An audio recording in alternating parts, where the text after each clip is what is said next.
saya Yasir Nenama masih bersama Anda di Kompas Petang, Saudara. Polisi akan memanggil komika Panji Pragiwaksono usai dilaporkan Angkatan Muda NU dan juga Aliansi Muda Muhammadiyah soal dugaan kasus penghasutan dalam materi stand up mens rea. Setelah menerima laporan polisi tengah merencanakan jadwal penyelidikan, diantaranya memanggil para pihak untuk dimintai klarifikasi. Polisi juga akan memeriksa bukti-bukti yang diserahkan oleh pelapor saat membuat laporan. Kemudian, komika Panji Pragiwaksono akan dimintai klarifikasi terkait dengan laporan dugaan penghasutan dan juga penistaan agama yang ditujukan kepada Panji. Polisi, selanjutnya kawan-kawan penyelidik itu membuat rencana penyelidikan dengan setelah itu melayangkan surat undangan klarifikasi kepada masing-masing yang nama yang sudah diberikan, baik pelapor, saksi sebagai terlapor. Selamat malam atasan Presiden Republik Indonesia. Let's go.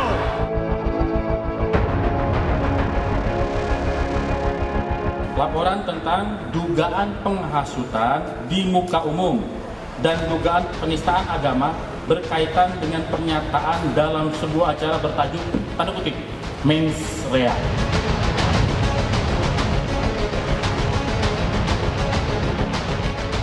Polda Metro Jaya tengah menyelidiki ada tidaknya tindak pidana dalam pertunjukan komika Panji Pragiwaksono bertajuk mens rea. Polisi juga mengantongi sejumlah barang bukti dari pelapor yang akan dianalisa dalam proses penyelidikan. Di antaranya, satu buah flash disk berisi rekaman dari pernyataan Panji. Satu buah digital flash disk USB yang berisi tentang rekaman dari pernyataan tersebut. Kemudian satu lembar kertas hasil cetak cuplikan layar atau screen capture atau print out foto. Yang ketiga, satu lembar surat berharga dokumen surat, satu lembar surat berharga dokumen surat rilis aksi. Pelapornya saudara RARW. Namun korban dalam perkara ini adalah Angkatan Muda NU dan Aliansi Muda Muhammadiyah. Atas pelaporan ini, Sekretaris Les Bumi PBNU Inayah Wahid menilai pelapor tidak mewakili warga NU. Bahkan, organisasi yang disebut dalam korban dalam pelaporan polisi tidak ada di dalam organisasi NU. Tuntutan itu tidak mewakili Nahdliyin, itu satu. Dia tidak mewakili organisasi Nahdlatul Ulama, itu yang penting. Itu satu dulu. Yang kedua, bahkan nggak ada yang namanya Aliansi Muda NU, itu nggak ada, lembaga itu nggak ada di dalam NU sendiri gitu, itu nggak ada. Jadi nggak tahu dia itu mewakili siapa. Kami nggak merasa diwakili, bukan suara lembaga resmi gitu. Terus kemudian ya jadi poinnya apa? Jadi kalau menurut saya sih polisi nggak usah diterusin ini. Senada dengan Inayah Wahid, Ketua Lembaga Bantuan Hukum dan Advokasi Publik PP Muhammadiyah Taufik Nugroho menjelaskan terbuka dengan kritik dan Muhammadiyah tidak mengenal organisasi yang tercantum dalam laporan polisi. Muhammadiyah tidak pernah membuat sikap resmi untuk melaporkan yang bersangkutan. Jadi Muhammadiyah itu menerima kritik. Kalau itu memang benar kami jadikan alasan membangun, kalau tidak benar akan kami sampaikan klarifikasi. Jadi saya yang membidangi hukum di Persyarikatan Muhammadiyah menyatakan tidak pernah ada laporan polisi dari Muhammadiyah. Kalau di pemberitaan menyatakan dari Aliansi Muda Muhammadiyah, Muhammadiyah tidak mengenal organisasi itu. Menanggapi polemik pernyataan di acara mens rea yang berujung pelaporan, Panji Pragiwaksono menanggapi santai dan berterima kasih atas dukungan publik kepada dirinya. Terima kasih untuk dukungannya, untuk doanya. Banyak banget yang ngedoain yang baik-baik ke gua. Gue juga baik-baik aja. Gue lagi di New York habis ngisi siaran dan sekarang lagi mau balik ke rumah. Dan terima kasih sudah mencintai kesenian stand up comedy. Moga-moga gue masih punya banyak perkomedian untuk Anda. Bye. Polisi tengah menganalisa barang bukti dan menyusun rencana penyelidikan pemeriksaan pelapor hingga klarifikasi terlapor untuk mengetahui ada atau tidaknya unsur pidana dalam pernyataan Panji Pragiwaksono. Tim Liputan, Kompas TV. Saudara, membahas soal komedi Panji bertajuk Mensrea yang berujung pada pelaporan polisi, kita bahas bersama dengan anggota Komisi Kepolisian Nasional atau Kompolnas, Mas Yusuf Warsim, dan juga Ketua Umum Yayasan Lembaga Bantuan Hukum Indonesia atau YLBHI, Mas Muhammad Isnur, yang telah bergabung bersama kami di Kompas Petang. Selamat sore semuanya. Selamat sore. Assalamualaikum warahmatullahi wabarakatuh. Waalaikumsalam. Saya ke Mas Yusuf dulu nih. Nahdlatul Ulama maupun Muhammadiyah ini tidak mengakui organisasi yang melaporkan Panji. Pertanyaannya, apakah kedudukan pelapor ini bisa dipertanggungjawabkan, dan informasi yang didapat oleh Kompolnas sendiri, polisi akan melanjutkan atau bagaimana nih, Mas Yusuf? Baik, terima kasih Bung Yasir. Jadi posisi Kompolnas tentu memantau bagaimana respon dan sikap kepolisian, yang itu sudah kita lihat di dalam rilis, bahwa ini yang masih kami akan lakukan klarifikasi, apakah LP-nya sudah memang benar-benar diterbitkan, kemudian ada surat tugas untuk melakukan penyelidikan, dan kemudian ada rencana-rencana penyelidikan yang akan dilakukan. Hanya tentu ketika ada seseorang yang membuat pengaduan dan laporan, ya secara umum itu bagian dari yang perlu diberikan pelayanan.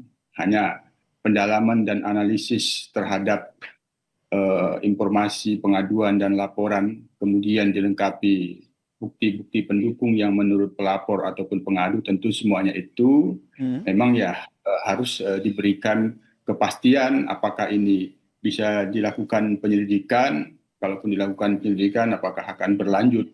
Tentu proses semuanya itu dalam proses penyelidikan nantinya, kalau apabila memang benar sudah ditetapkan tugas penyelidikan, maka tentu pihak-pihak yang pelapor dimintakan klarifikasi, termasuk legal standingnya, setidaknya apakah pelapor ini benar-benar dalam posisi sebagai korban terhadap delik yang diadukan, sebagai anggota Nahdlatul Ulama ataupun anggota Muhammadiyah, apakah pelapor ini punya aktivitas di dalam kepengurusan baik di NU maupun di Muhammadiyah atau di organisasi-organisasi sayap organisasi yang disebut organisasi otonom kalau di Muhammadiyah. Atau jadi itu yang harus di cross check lagi ya, meskipun dari NU maupun Muhammadiyah sudah menyatakan bahwa mereka tidak bagian dari organisasi yang melaporkan. Saya ke Mas Isnur. Mas Isnur sendiri melihatnya seperti apa? Kedudukan pelapor ini bisa dipertanggungjawabkan, dan menurut Anda laporan dapat dilanjutkan?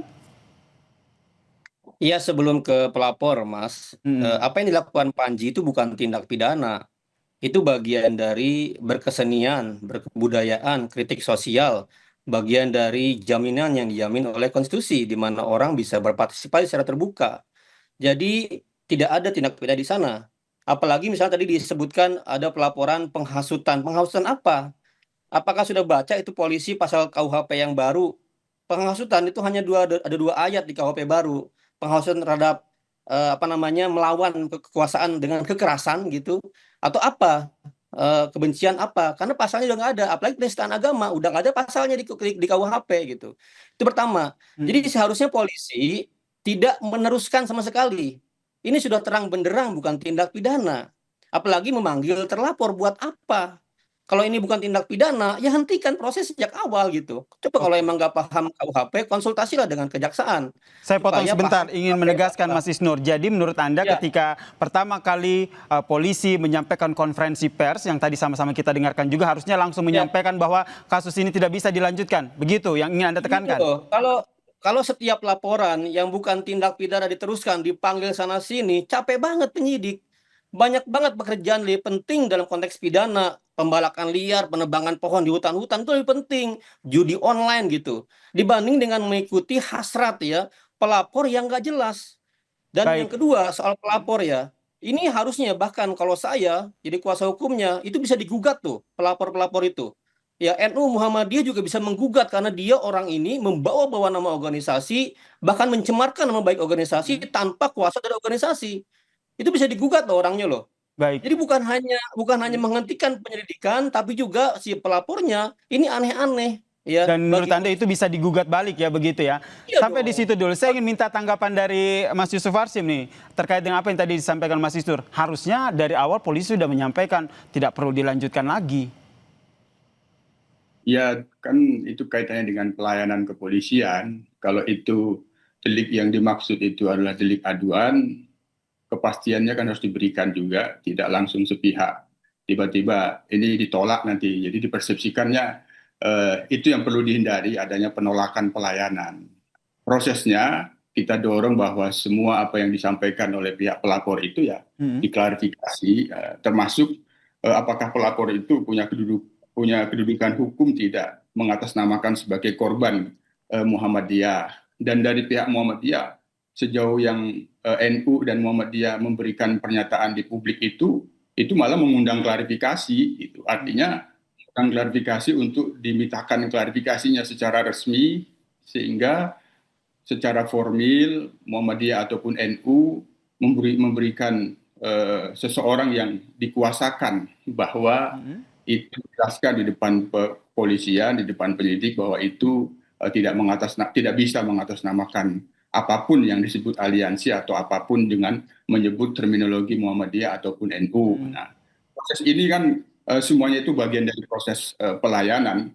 Hanya yang tidak boleh itu tiba-tiba naik ke penyidikan bahwa sudah ada unsur tidak pidananya. Kalau memang ini sebagai delik aduan, tentu apa yang dilakukan kepolisian sekali lagi itu bagian dari bagaimana kepolisian memberikan pelayanan kepada pelapor, sehingga kepastiannya juga harus diberikan. Jangan sampai dipersepsikan ini ada semacam penolakan. Itu juga tidak baik.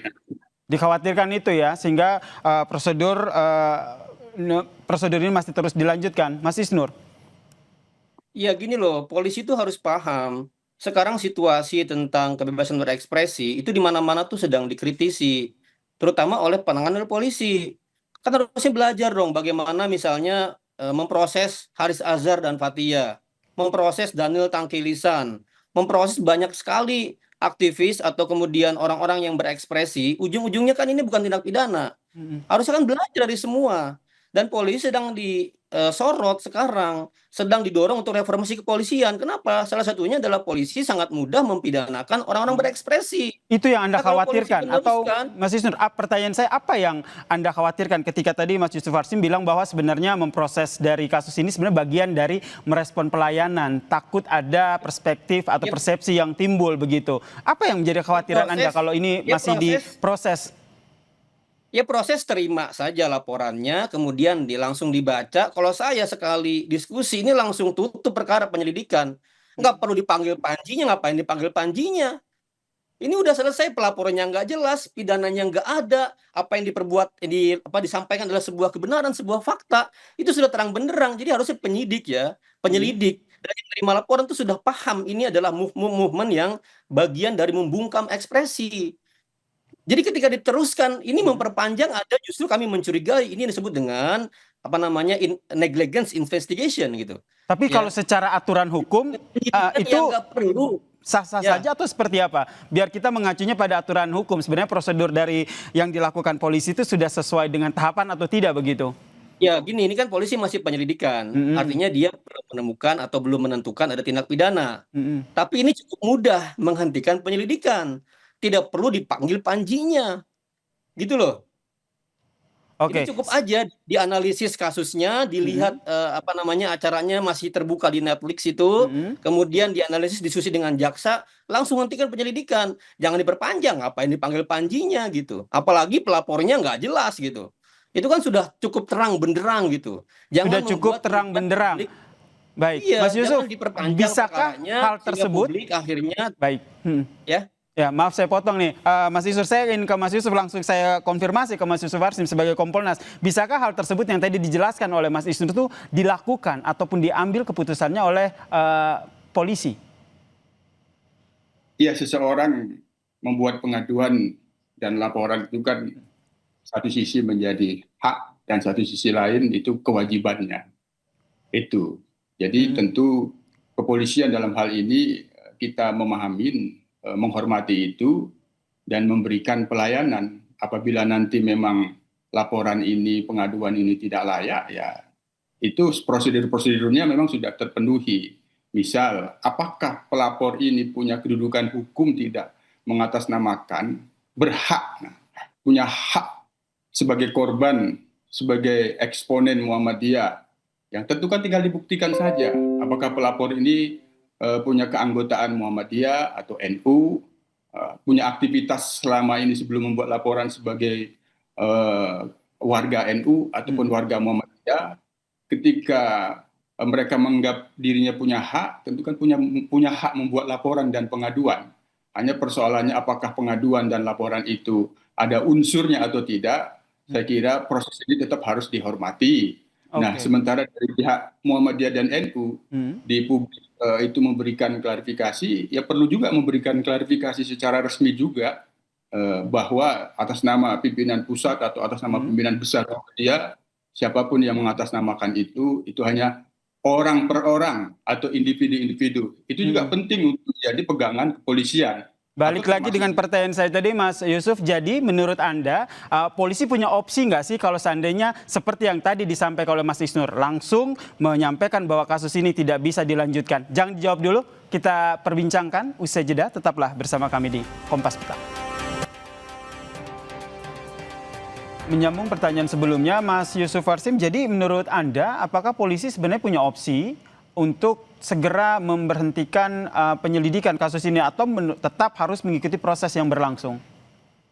Ya, kalau saran saya, yang perlu diklarifikasi dari pihak pelapornya saja, termasuk klarifikasi ada nggak korbannya ketika ini disebut sebagai delik aduan, korbannya NU dan Muhammadiyah. Jadi pelapornya itu yang perlu diklarifikasi, belum masuk ke terlapor. Apakah pelapor ini punya kedudukan hukum atau tidak sebagai pelapor dan sekaligus sebagai korban. Korbannya kan kalau disebut Muhammadiyah dan NU, maka representasi Muhammadiyah dan NU itu kan pengurusnya, pengurus tertingginya gitu. Bisa juga dimintakan klarifikasi apakah mereka merasa dihasut, difitnah, dicemarkan. Kalau memang mengatakan tidak, ya itu udah selesai, itu bisa ditutup itu. Itu yang saran saya bahwa dalam proses ini kepada Polda Metro Jaya yang perlu diklarifikasi itu dari sisi pihak pelapornya, legal standing pelapor, terus terkait dengan ada atau tidaknya korban ini sebenarnya, terkait dengan delik yang diadukan ataupun delik yang dilaporkan, belum sampai ke terlapor. Baik, cukup sampai di pelapor saja. Kemudian tadi juga sama-sama kita dengarkan bahwa kalau melaksanakan rencana penyelidikan, polisi akan melakukan pemeriksaan terhadap bukti dulu, baru akan dilanjutkan dengan memanggil pelapor begitu. Nah, kalau kita berbicara soal bukti, ini kan bukti yang dilampirkan pelapor ini juga jadi perbincangan begitu, Mas Yusuf Warsim, karena dipertanyakan bagaimana cara mendapatkannya, karena kan ini ditayangkan di platform yang berbayar. Sedangkan bukti yang diberikan itu kan dalam bentuk flash disk begitu. Menurut Anda ini bisa jadi salah satu acuan polisi bahwa ternyata bukti ini juga bisa jadi tidak kuat? Ya bisa saja itu, tapi yang paling pertama dan utama dan sangat mendasar sebenarnya ketika ini delik aduan, maka pengadu pelapor ini punya kedudukan hukum tidak sebagai korban gitu. Nah, korban yang disebutkan golongan kelompok NU ataupun Muhammadiyah, meskipun katakanlah mereka katakan sebagai anggota NU, ada kartu anggotanya, anggota Muhammadiyah, apakah ketika mereka buat laporan pengaduan ini diberikan surat tugas tidak untuk membuat pengaduan? Itu yang makanya sangat penting. Dari pihak pelapor ini sudah ketahuan nanti bagaimana posisi laporan ini, layak atau tidak, termasuk ya perlu dilakukan klarifikasi langsung saja. Yang disebut-sebut korban itu sekali lagi kan lembaga, kelompok, golongan. Ada pimpinan tertingginya, merasa sebagai korban tidak? Oh tidak, kami tidak, ini bukan kami tugaskan, ini nggak ada. Udah, itu kasusnya sudah terlihat apakah ini bisa layak atau tidak ketika kita dudukkan bahwa ini delik aduan. Oke, mengedepankan konfirmasi sehingga ada kesamaan kedudukan ya, baik pelapor dan terlapor di mata hukum begitu. Kalau Mas Isnur sendiri melihatnya bagaimana? Tadi saya masih tergelitik dengan kekhawatiran bahwa kenapa akhirnya tidak segera dihentikan penyelidikan kasus ini. Apa yang menjadi kekhawatiran Anda? Ini loh, polisi itu sebagai alat negara untuk melindungi rakyat dan melindungi hak asasi manusia. Kepolisian punya undang-undang kepolisian yang jelas sekali headline-nya soal hak asasi manusia. Soal peraturan Kapolri implementasi hak asasi manusia itu jelas semua. Harusnya ini menjadi pedoman ketika mereka menerima kasus gitu. Jelas ini bagian dari upaya untuk membungkam dan melanggar hak ekspresi hak asasi manusia di situ. Dan ini kan etalase, apakah kepolisian memberikan pendidikan yang baik? Pak Kapolri, Pak Listio Sigit berulang-ulang bahkan mengundang dengan sengaja para komika untuk mengkritik internal kepolisian. Itu kan komika atau stand up comedy itu kan sudah menjadi standar yang dilakukan oleh kepolisian berulang-ulang mengundang para stand up comedy. Nah, sekarang tiba-tiba ada orang stand up comedy, orang komika, kritik terbuka ya, dilaporkan dan diproses. Artinya ini bertentangan dengan semangat, dengan edukasi publik, dengan presisi jargon yang disampaikan oleh Pak Kapolri. Jadi menurut saya sih Pak Kapolri, Pak Kapolda harus menaruh perhatian serius ya kepada para penyelidiknya untuk tidak bermain-main dengan ruang kebebasan berekspresi, untuk tidak bermain-main dengan tindakan-tindakan yang mengancam demokrasi, untuk bermain-main dengan tindakan yang melanggar Undang-Undang Dasar 45, Undang-Undang Kepolisian dan Peraturan Tentang Kepolisian sendiri. Bagi saya ini adalah gangguan terhadap demokrasi kita, gangguan terhadap hak asasi manusia kita gitu. Jadi ya tegas-tegas saja polisi ini gitu. Oke. Cukup diterima laporannya, dianalisis, kemudian dihentikan penyelidikannya. Selesai urusan. Berikan atensi penyelidikan kepada yang lebih penting lainnya, lebih serius ya. Sekarang kita lagi serius menangani deforestasi, pembalakan liar, penambangan liar di mana-mana. Itu yang diselidiki, ngapain fokus di mempidanakan stand up comedy gitu. Mas Isnur, saya juga ingin minta pendapat Anda terkait dengan pemeriksaan barang bukti ini. Ya, sekali lagi. Ya, itu juga aneh, nanti dianalisis gitu. Walaupun sekarang di KUHP baru itu dimungkinkan bukti-bukti elektronik, tapi harus didapat dengan legal. Jadi pertanyaannya, apakah ya download terhadap platform itu adalah bukti atau cara yang legal? Nah, itu lain lagi tuh. Kalau kemudian didapatkan dengan cara-cara yang tidak legal, lain lagi buktinya dianggap tidak sah gitu. Itu harus dilihat juga gitu. Dipertanyakan, makanya penyelidik itu harus kritis. Kritis apa? Terhadap substansinya, pasal yang dilaporkan mengancam apa dan lain-lain. Bukti yang disampaikan, profil pelapornya gitu. Jadi secara tidak langsung saran dari Kompolnas, Mas Yusuf Warsim tadi Anda keberatan begitu ya, Mas Isnur? Iya. Ini kan kalau Pak Yusuf kan normatif, dalam artian dia perlu mengapresiasi atau memberikan kesempatan buat pelapor juga melaporkan. Ya nggak apa-apa, terima laporan. Tapi kan juga tadi Pak Yusuf bilang, ya nggak usah periksa terlapornya, nggak usah periksa panjinya. Kan itu statement Pak Yusuf. Jadi saya sepakat juga, periksa pelapornya, tanyakan barang buktinya, tutup, close perkara. Oke. Nggak usah berpikir lagi, gitu caranya. Mas Yusuf, menurut Anda polisi juga akan seperti itu?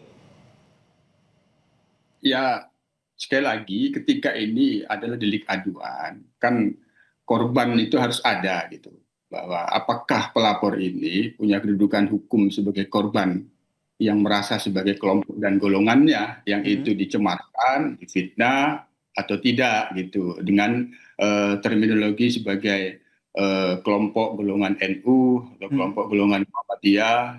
Dari pendalaman dan klarifikasi pelapor ini sangat penting sehingga ketika memang mereka tidak bisa dijadikan korban dan bahkan bila perlu ya perlu diklarifikasi secara resmi dari pihak yang benar-benar bisa dijadikan korban itu kan yang representatif itu kan pimpinan besar NU, pimpinan pusat Muhammadiyah yang menyatakan bahwa kami tidak merasa dicemarkan, itu yang membuat laporan pengaduan itu adalah pribadi-pribadi yang tidak bisa mengatasnamakan sebagai NU ataupun Muhammadiyah. Nah, ketika itu ada konfirmasi, ada klarifikasi di depan penyidik seperti itu, ya sudah tidak ada lagi kasusnya, artinya tidak memenuhi syarat untuk dilanjutkan. Oleh karena itu saya tegaskan sekali lagi, ya, saran kita kepada penyelidik lebih bagus memastikan klarifikasinya pada pihak pelapor dulu untuk memastikan